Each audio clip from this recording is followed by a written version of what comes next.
화답하게 하려 함이 아니냐. 아멘. 여러분, 인생을 살아가면서 누군가에게 좀 보탬이 되고 도움이 되는 사람이 좀 되어야 됩니다. 여러분, 확신이 있으면 그 사람을 만나거든요. 만나고 왔는데도 유익하지 않고, 만나고 왔는데도 내게 도움이 되지 않는 사람들, 그 사람을 만나고 나면 큰 도전을 받고 또 유익이 되는 사람이 있으면 꼭 만나게 됩니다. 여러분, 믿음의 자리에서 마찬가지예요. 우리가 지금 누구와 함께 있느냐가 나의 정체성을 확인시켜 줍니다. 여러분, 어제는 누구와 함께 있었는지 한번 돌아보셔야 돼요.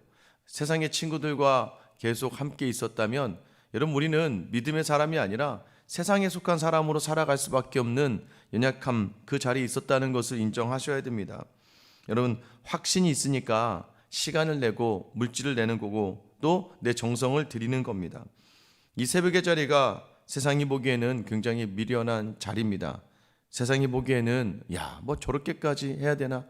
또 어떤 믿음이 있는 사람 중에서도 이거 그냥 한국의 토속적인 샤머니즘, 그냥 비나이다 물 떠놓고 자신의 자녀를 위해서, 가족을 위해서 그렇게 그냥 기도하던 옛 어머니들 또 아버지들의 정성과 다를 바 없는 토속적인 것이다라고 이야기할 수가 있어요.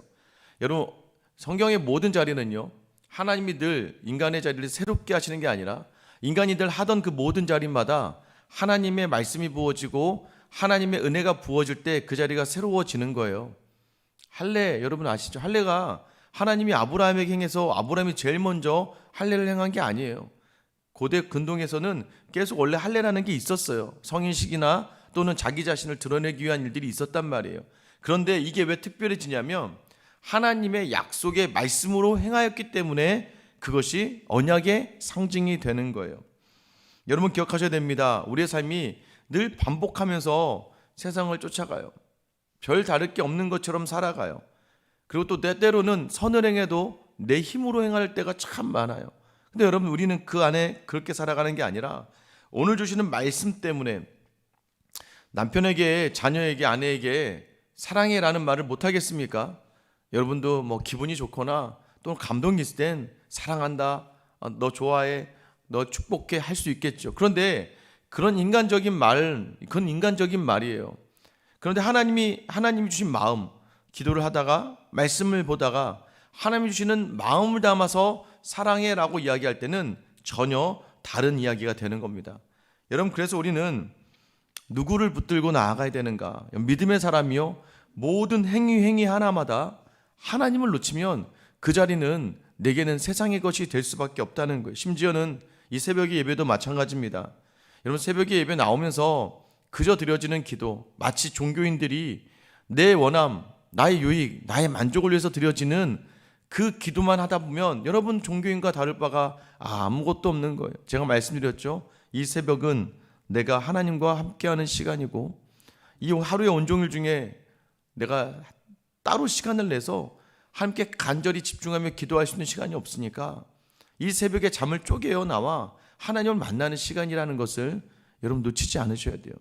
여러분, 저는 여러분들이 늘 말씀드리지만 세상을 쫓아가기 위하여 기도한 사람이 아니라 그저 여러분의 열심과 여러분의 열정으로 이 믿음의 자리에서는 종교인이 아니라 정말 하나님이 좋아서 하나님 때문에 하나님으로 말미암아 오늘 이 모든 기도의 자리와 하루의 자리를 감당하는 여러분 되시길 예수님의 이름으로 축원합니다.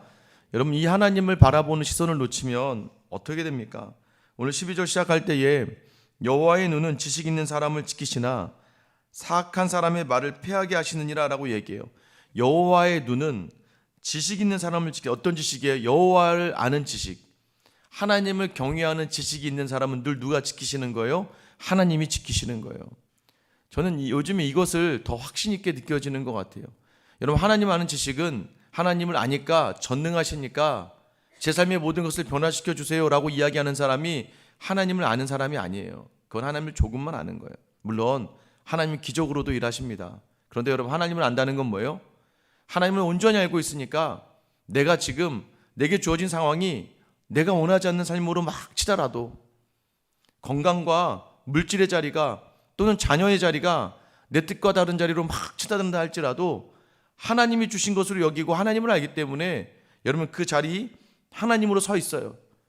그러니 뭐예요? 오늘 하루가 절대 무너지지 않는 거예요. 내 감정 상하는 일, 내가 원하지 않는 일 하나에 우리는 쉽게 무너집니다. 왜 무너져요? 내가 집중하고 있고 내 지식으로 하니까 그래요. 그런데 하나님께 마음을 두면 무너질 일이 없는 거예요. 제가 말씀드렸죠. 여러분 고난이 올 때, 생각하지 못한 어려움이 올 때, 여러분 하나님 앞에 섰을 때 이렇게 하는 거예요. 하나님 얼마나 더 큰 복을 주시려고 이러는 거예요. 하나님 제가 이거 잘 감당하면 하나님 기뻐하시겠죠. 하나님을 아니까 여러분 하나님 지키시는 거예요. 우리 마음이 동요가 일어나지 않아. 제자훈련을 마치며 어제 제자훈련에 종강을 했습니다. 제가 얼마나 좋은지 몰라요. 종강을 하면서 이제 수요일 저녁이 조금 여유가 있겠구나. 물론 이제 2주 후에 바로 성경 개관학교가 시작이 됩니다. 제가 선 자리는 하나님을 알게 하는 자리, 하나님 좀 깊게 만나는 자리. 여러분 기억하셔야 됩니다. 그 자리는 나를 견고하게. 그래서 하나님의 기도의 방법, 응답의 두 가지. 하나는 기적적인 상황을 변화시키고 환경을 변화시키는 일을 주실 수 있어요. 저는 여러분들이 오늘 이 새벽에 나와 기도하는 모든 기도의 제목이 하나님의 뜻에 맞춰 이 응답 있게 되기를 예수님의 이름으로 축원합니다. 그런데 반대로요, 이루어지지 않아도요, 여러분 괜찮은 거예요. 왜냐하면 하나님 여전히 일하고 계시기 때문이에요. 그 하나님의 지식은 나를 지킵니다. 그런데 여러분 바로 보세요. 사악한 사람의 말은 패하게 하시느니라. 이 말의 의미는 뭐냐면, 사악하다라는 말은 정말 하나님을 떠난 사람들, 그러니까 하나님을 떠나 하는 모든 말들은 패한다는 게 뭐예요? 사라지게 한다는 거예요. 그러니까 여러분 하나님의 근거한 모든 말들은 영원해요. 왜? 하나님의 약속의 말씀이 영원하기 때문이에요. 근데 여러분 사악하다는 건 뭐예요? 하나님을 떠나 하는 모든 말들은 이 땅에 사라질 수밖에 없는 거예요. 그러니까 여러분 영원하다는 건 굉장히 중요해요. 왜냐하면 그 말의 힘과 능력이 영원하다. 이 땅의 모든 것이 끝난다 할지라도 주의 말씀이 남는다. 그래서 우리가 하나님을 붙들고 하는 모든 일들에는 누가 책임져 주시는 거예요? 하나님이 책임져 주시는 거지만 하나님이 없는 것들, 하나님이 없어서 이야기하는 모든 것들은 사라질 뿐이다. 그래서 사람의 말을 듣지 말란 얘기예요.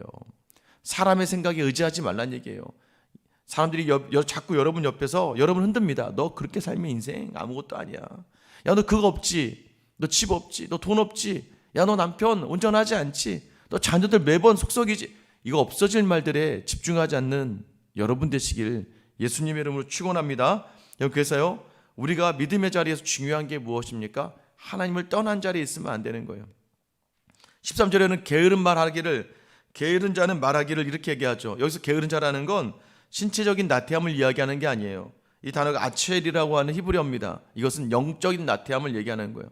영적으로 하나님 앞에 나가야 되는데 이유가 많고 핑계가 많고 여러 가지 자기 변명이 많아요.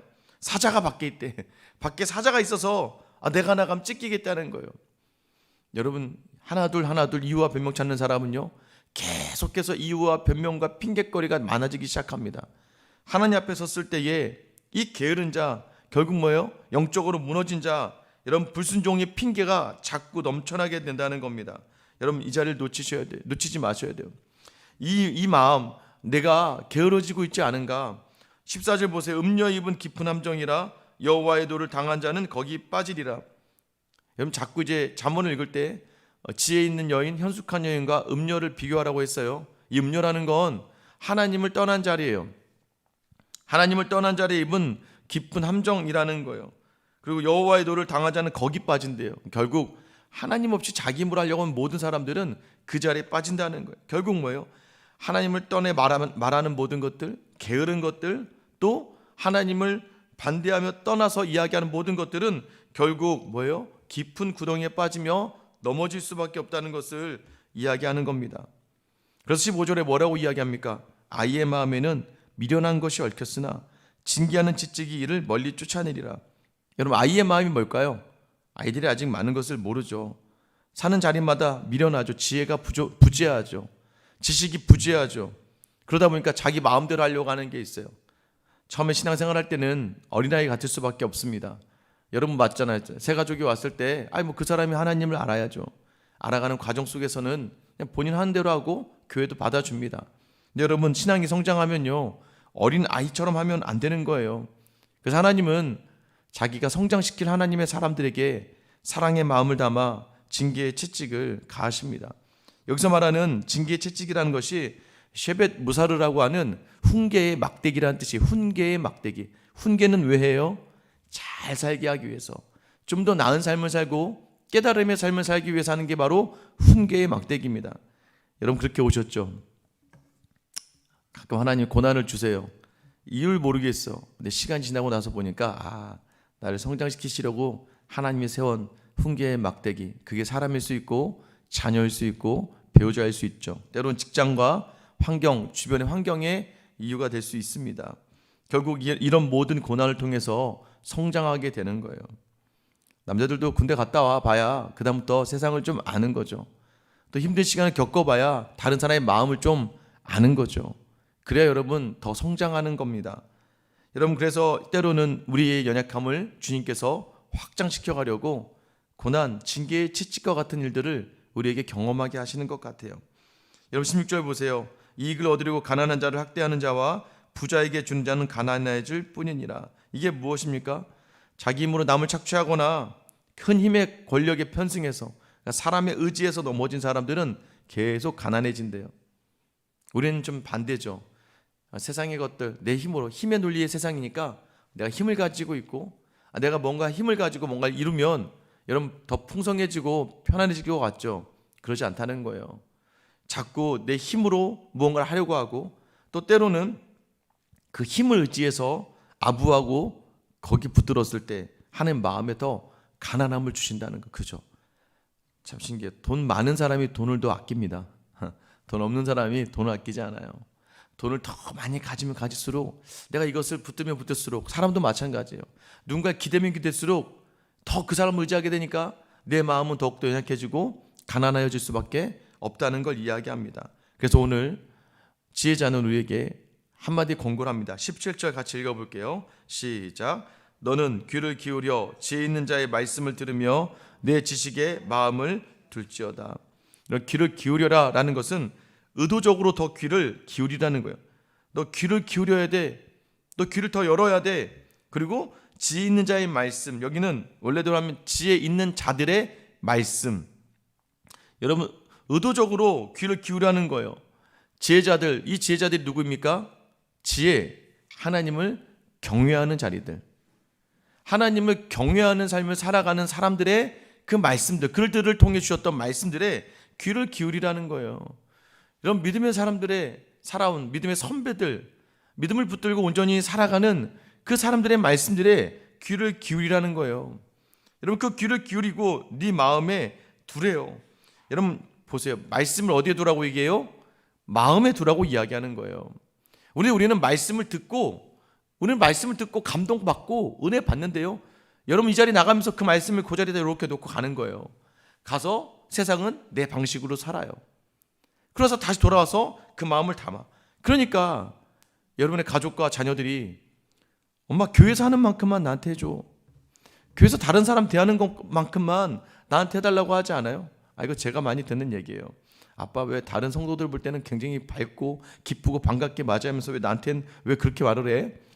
여러분 우리가 때로는 말씀을 받고 말씀을 내 마음에 담는 게 아니라 자꾸 말씀과 마음을 따로 분리시켜서 기도는 기도고 말씀은 말씀이고 세상은 세상이라고 생각할 때가 참 많아요.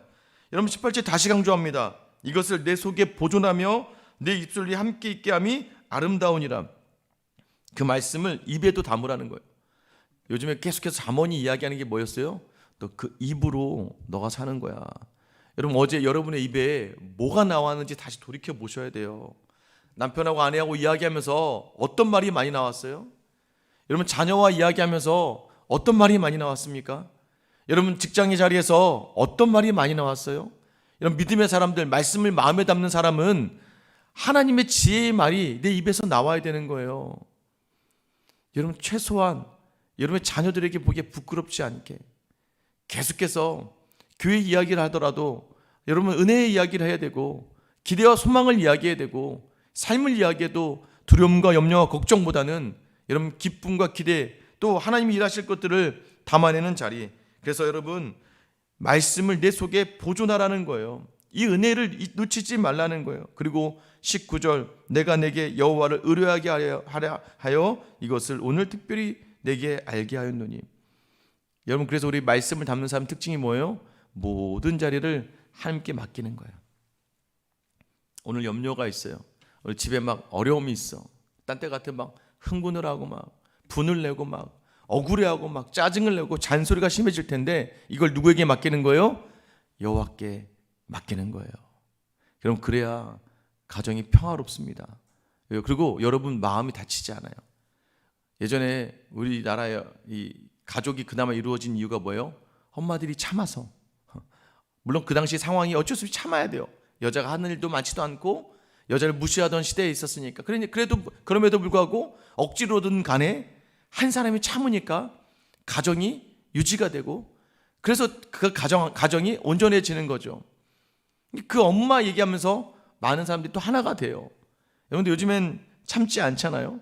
한 사람이 그렇게 스스로 참아도 그럼 다 이제 나중에 노년에 가서 막 화병 걸리고 막 어려워지고 힘들어지죠. 여러분 그러지 마셔야 돼요. 여러분 안에 담아놓은 걸 주님께 토스. 여러분 인생을 굉장히 짐을 덜고 여유 있게 살아가는 방법이 뭐냐면, 하나님 이 남편 보면서 좋은 말이 나오지 않아요 라고 이야기할 때 하나님은요, 그러면 나 때문에 해. 어떻게 해요? 하나님, 그럼 저는 이 나쁜 감정, 남편에게 아내에게 서운한 이 감정은 제가 주님께 드릴게요. 이게 하나님을 의지하는 거예요. 이건 이미 주님께 드린 거예요. 그리고 저는 원래 이 배우자에게 웃으면서 이야기할 거리가 아니지만 저는 웃으면서 이야기할게요. 요즘 그 아이들과의 좀 대화가 더 많아지는 것 같아요. 제가 왜 그러냐면 그렇게 던져요. 예전 같았으면 이게 나를 무시하나? 야, 내가 이거 하라고 했지 왜 안 했어? 네 자꾸 이렇게 할래? 라고 이야기하는 내 의지가 담기잖아요. 근데 그때 그 나쁜 감정을 여러분 어떻게 해요? 하나님께 던지면서 한번 웃어보세요. 이건 하나님께 드린 거예요. 그럼 이건 누가 일하시는 거예요? 하나님이 일하시는 거예요. 여러분, 저는 여러분의 모든 가정의 자리와 직장의 자리와 모든 사업과 신앙의 모든 자리에서 오직 하나님만 의지하는 여러분 되시길 예수님의 이름으로 축원합니다. 여러분 20절 21절 같이 읽을게요. 시작. 내가 모략과 지식의 아름다운 것을 너를 위해 기록하여 내가 진리의 확실한 말씀을 깨닫게 하며 또 너를 보내는 자에게 진리의 말씀으로 화답하게 하려 함이 아니냐. 하나님은 이미 지혜자들을 통해서 모략과 지식, 이게 뭐예요? 지혜로운 조언들과 많은 좋은 말씀들을 주셨다는 거예요. 잠언은요, 하루에 한 장 읽기 참 좋습니다. 31장까지 있죠. 잠언을 읽다 보면 참 놀라운 건, 여러분 사실 제가 이 잠언을 설교할 때 좀 어려운 이유가, 이 잠언은 그냥 속담을 다 갖다 놓은 거예요. 속담. 말이 천리길 간다, 백지장이 맞으면 가볍다, 이런 속담을 막 그냥 갖다 놓은 거예요. 그래서 사실은 이거를 막 꿰는 게 어려워요. 여러분 설교로 이 잠언을 하는 게 좀 쉽지는 않습니다. 그런데 여러분, 읽는 여러분에게 좋은 게, 잠언 한 장을 읽다 보면 여러분 그죠? 속담이 한 30개가 있으면 어디 하나에는 지금 나의 상황이 걸려요. 그 잠언의 묘미가 뭐냐면 오늘 나의 상황에 맞는 하나의 상황들과 이야기들과 가르침이 있다는 거예요. 그래서 하루 한 장 잠언은 우리를 굉장히 지혜 있는 삶으로 연결시켜 준다는 것이죠. 여러분, 이것이 이 지혜자가 너를 위하여, 왜요? 이 모략과 지식의 아름다운 것을 너를 위해 기록했다라고 이야기해요. 그리고 그래서 진리의 말씀을 깨닫고 너를 보내는 자 누구예요? 너를 보내는 자가 누구예요? 하나님이죠. 하나님 말씀에 화답하며 살게 한다는 거예요. 화답이라는 게 뭐예요? 입으로 삶으로 반응하며 살아가는 삶이 화답하며 살아가는 자리라는 거예요. 여러분 삶의 자리까지 나가야 됩니다. 제가 늘 이야기하죠. 많이 배우면 뭐합니까? 쓰지 못할 것은 유용한 학문이 아니에요. 배워서 써야 그 지식이 귀한 거예요. 여러분 박사학위 받고 막 열심히 막 기여하고 교수님이 되고, 여러분 이런 분들 특징이 뭐예요? 여러분 제가 보니까 그래요. 대학교 때는 이 전문가로서의 자질을 가지는 거예요. 대학원 때는 뭐냐면 그 자질을 가지고 좀 더 한층 연구할 수 있는 툴들을 내가 가지고 있다는 걸 얘기하는 거예요. 좀 더 나아가는 거예요. 근데 여러분 이제 더 대학원 석사를 마치고 박사까지 간다는 건 뭐라는 거예요? 내가 가진 전공의 지식을 다른 사람들이 유용하게 활용할 수 있도록 기여할 수 있는 것들을 새롭게 발견해내거나 또 새롭게 발명해내거나 새로운 것을 찾아내는 것을 이야기하는 거예요. 여러분, 저는 여러분들이 믿음의 박사가 되기를 예수님의 이름으로 축원합니다. 이건 뭐예요? 이 말씀을 가지고 삶에서, 여러분, 그래서 이 땅에서 수많은 박사들이 똑똑한 사람 많겠죠. 근데 저는 이 땅의 사람이 아니라 우리는 하나님의 사람이기에 하나님 주신 지혜로 말씀을 가지고 묵상하며 삶에서 좀 살아내면서 다른 사람들에게, 야, 저렇게도 살아갈 수 있구나, 넉넉하지 않아도 웃으며 살아갈 수 있고, 때로는 원하지 않는 삶을 살아도 기쁨으로 감당할 수 있는 이유가 하나님 때문이고 하나님 주신 지혜 때문이구나 라는 것으로 여러분 삶을 드러내며 다른 사람에게 도전을 주고 영향을 줄 수 있었으면 좋겠습니다. 여러분이 그러한 사람이 되었으면 좋겠어요. 오늘도 다시 한번 17절에 뭐라고 했어요? 귀를 기울여라, 지혜 있는 자의 말씀을 들어라. 그게 뭐예요? 하나님의 눈을 가지고 이 땅을 살아가며 모든 자를 생명으로 바꾸는 자리입니다. 어저께도 무너지셨죠. 여전히 마음이 허하고 뭔가 열심히 해도 답이 나오지 않는 것 같죠. 다시 여러분의 시선을 하나님에게서 세상으로 옮겼기 때문입니다. 다시 여러분의 시선을 하나님에게로 가져오는 지혜의 말씀을 들으세요. 그리고 그 말씀을 의지하세요. 하나님께 내어드리며 오늘 하루를 살아보세요. 하나님 주신 특별한 은혜를 여러분 경험하게 될 줄 믿습니다. 오늘 이 시간 지혜 있는 자의 말, 여호와의 말씀으로 살기를 결단하는 귀한 하루가 되기를 예수님의 이름으로 축원합니다. 기도하겠습니다. 사랑의 하나님 아버지, 또 무너지고 넘어지고 그러다 보니 분노하고 억울해하며 화로 가득한 나의 삶, 불평으로 가득한 나의 삶이 되어서 돌아오고 말았습니다. 그래도 여전히 이 자리는 주님 앞에 나의 마음을 드리고 주님만을 의지하기로 결단하는 자리, 아버지 하나님, 이 시간 새벽에 나와 주님 앞에 마음을 열고 귀를 열며 말씀을 듣고 또 머리를 조아리며 간절히 기도한 하나님의 사람들의 그 모든 기도를 들으시고 이 땅에 그 누구보다 지혜로운 삶을 살아가는 주님의 자녀들이 다 되게 하여 주시옵소서. 내 지식과 내 경험과 내 노력과 내 열심의 자리 한계를 인정하는 삶, 그거 인정 안 하면 매일 내 힘으로 살아야 되기 때문에 너무 어렵고 힘듭니다. 그런데 주님께 모든 것을 내어 맡기며 주님을 인정하는 삶, 주님 오늘도 우리를 긍휼히 여겨 주셔서 주님만 의지하며 살아가고 어떠한 환경 속에서도 넘어지지 않고 말씀 붙들며 하나님께 내어드리며 하나님 이루시는 귀한 하루를 경험하는 귀하고 복된 하나님의 사람들 다 되게 하여 주시옵소서. 언제나 우리의 인생을 아름답게 가장 좋은 것으로 가장 기쁨으로 채워주시길 원하시는 사랑이 많으신 우리 주 예수님의 이름으로 기도드립니다.